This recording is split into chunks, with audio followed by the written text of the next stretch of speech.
Who's actually going to benefit from a 67-bottle dual-zone wine fridge? Who can safely walk past it? And does the price make sense for someone who just enjoys a glass now and then? If you've ever stood in a kitchen aisle staring at a sleek black unit and wondered whether it will fit your apartment layout, keep your reds at the perfect sipping temperature, and still leave room for a couple of extra bottles of whites, you're not alone. Link is in the description if you want to check the product details on Amazon. When I first started looking at wine refrigerators, the biggest hesitation was the one-size-fits-all myth. Many ads promise a certain bottle capacity, but the real question is how the shelves actually accommodate different bottle shapes, how the temperature zones behave when you open the door frequently, and whether the unit will blend into a living room kitchen flow without looking like an industrial fridge. The Allavino 67-bottle model tries to answer those worries, but it also brings its own trade-offs that you need to weigh before clicking Add to Cart. Let's start with the kind of setup where this unit shines. Imagine you're a small business owner who entertains clients over a few carefully chosen wines, or a home-based wine enthusiast who has a modest collection of reds, whites, and a couple of sparkling bottles. You want the reds stored at around 55 F and the whites a few degrees cooler, without having to juggle a separate mini fridge or a countertop cooler that screams temporary. The dual-zone design lets you dial each side independently, so you can keep a Cabernet ready for dinner while a chilled Sauvignon sits on the other side for a summer barbecue. The digital control panel is straightforward. A quick tap sets the temperature, and the display stays out of the way unless you need to adjust it. Now, who should probably skip this model? If you're living in a studio apartment with limited floor space and you only buy a bottle or two a month, the 71-inch height and 23-inch width can be a real footprint problem. The unit is shallow depth, which helps a bit, but you still need at least a foot of clearance behind it for ventilation.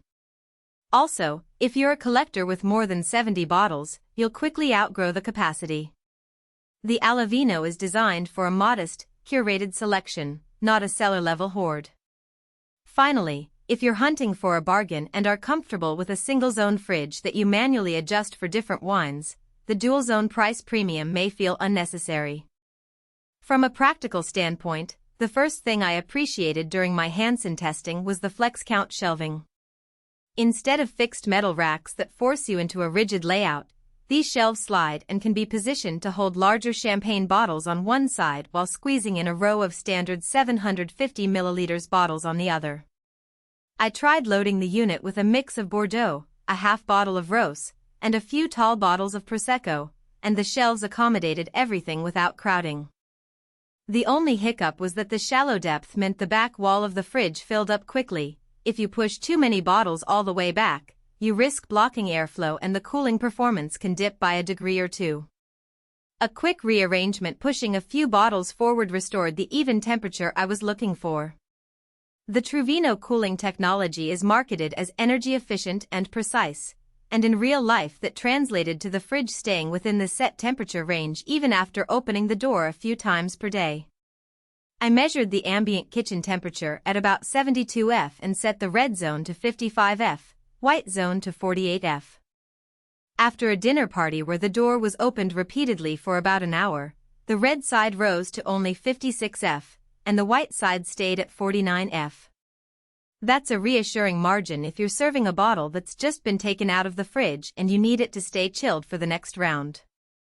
Energy consumption is another hidden factor.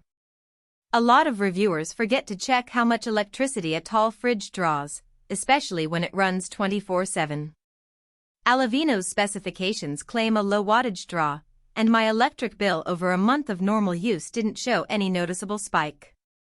If you're environmentally conscious or watching the utility meter, this is a subtle win compared to older, single-zone models that crank the compressor harder when the door is opened often. On the downside, the right hinge door feels a bit heavy when fully loaded. You can still swing it open with one hand, but you need to be careful not to slam it, especially if the fridge is placed against a wall where there's limited clearance. The digital panel, while simple, doesn't have a built-in alarm for temperature deviation. If the unit were to lose power or the compressor failed, you'd have to rely on the display staying on to notice a problem. For most households that's fine, but a more advanced model would give you a notification on your phone or a louder beep. Another practical consideration is installation flexibility. The unit is marketed as both